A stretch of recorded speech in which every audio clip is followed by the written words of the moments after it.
নারায়ণগঞ্জের রূপগঞ্জে পুলিশের সাবেক মহাপরিদর্শক বেনজির আহমেদের ডুপ্লেক্স বাড়ি জব্দ করা হয়েছে। শনিবার বিকেলে জেলা প্রশাসন ও জেলা দুর্নীতি দমন কমিশনের সমন্বয়ে গঠিত একটি টিম এ বাড়িটি জব্দ করে। দুর্নীতি দমন কমিশন নারায়ণগঞ্জের সমন্বিত কার্যালয়ের উপপরিচালক মইনুল হাসান রৌশনী এ তথ্য নিশ্চিত করে জানান, আদালতের নির্দেশনায় বাড়িটি সরকারের জিম্মায় নেওয়া হয়েছে। এ সময় উপস্থিত ছিলেন জেলা প্রশাসক মোহাম্মদ মাহমুদুল হক, অতিরিক্ত জেলা প্রশাসক মোহাম্মদ শফিকুল আলম, রূপগঞ্জ উপজেলা নির্বাহী কর্মকর্তা মোহাম্মদ আহসান মাহমুদ রাসেল, দুদক নারায়ণগঞ্জ সমন্বিত কার্যালয়ের উপপরিচালক মইনুল হাসান রৌশনী।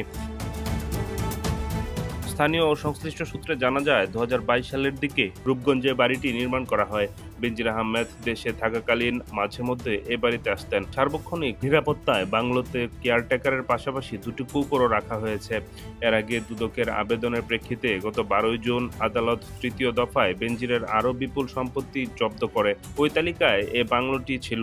এরপর বাড়িটি দেখভালের জন্য জেলা প্রশাসকের রিসিভার নিয়োগ দেয় আদালত। বাংলোটির মূল্য প্রায় 10 কোটি টাকা। নির্ধারিত কমিটি কর্তৃক পরবর্তীতে সভা করে এই সম্পত্তিটির ব্যবস্থাপনা এবং রক্ষণাবেক্ষণের জন্য কি কর্মপন্থা নির্ধারণ করা যায় আমরা সঠিকভাবে সেটা নির্ধারণ করে পরে আবার আসব। আপাত দৃষ্টিতে আমরা 2 তলা একটি ভবন পেয়েছি। কিছু পেট অ্যানিমেল আছে, যেমন কুকুর এবং পাখি দেখা গেছে। এখানে নিরাপত্তা প্রহরী যিনি 2 জন এখানে আছে তাদেরকে রাখা হলো। পাশাপাশি আমরা স্থানীয় মেম্বারের জিম্মায় আগামী সোমবার পর্যন্ত তার জিম্মায় এটা রাখা হলো। এরপরে আমরা কমিটি কর্তৃক কর্মপন্থা নির্ধারণ করে পরবর্তী ব্যবস্থা গ্রহণ করব। ধন্যবাদ। আজকে তো ঢোকার কথা ছিল ভবনটির ভেতরে, আজকে কেন ঢুকতে পারলেন না?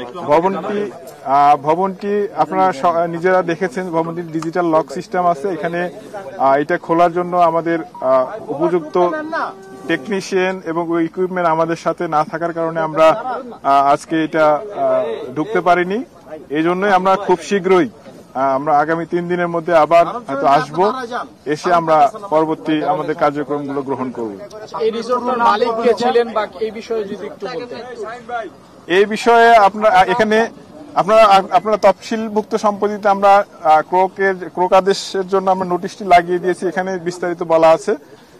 এর আপাতত নিয়ন্ত্রণে আমরা নিয়েছি, এতটুকুই বলতে পারি। আপনাদের প্রতি সম্মান প্রদর্শন করেই বলছি। মানে এর বাহিরে বেশি কিছু বলার এখতিয়ার সম্পন্ন ব্যক্তি আমি না। পরবর্তীতে বসে সিদ্ধান্ত নিবে এটা কিভাবে পরিচালনা করা হবে। হ্যাঁ, এখানে ভিতরে কি কি পাওয়া যাবে সেগুলো একটা ইনভেন্টরি করা হবে, তালিকা করা হবে। সেগুলো পরবর্তীতে আবার আদালতের সামনে উপস্থাপন করা হবে এবং টাইম টু টাইম এটা দেখভাল, ব্যবস্থাপনা এবং আদার্স যে জিনিসগুলা এটা কমিটির মাধ্যমে করা হবে।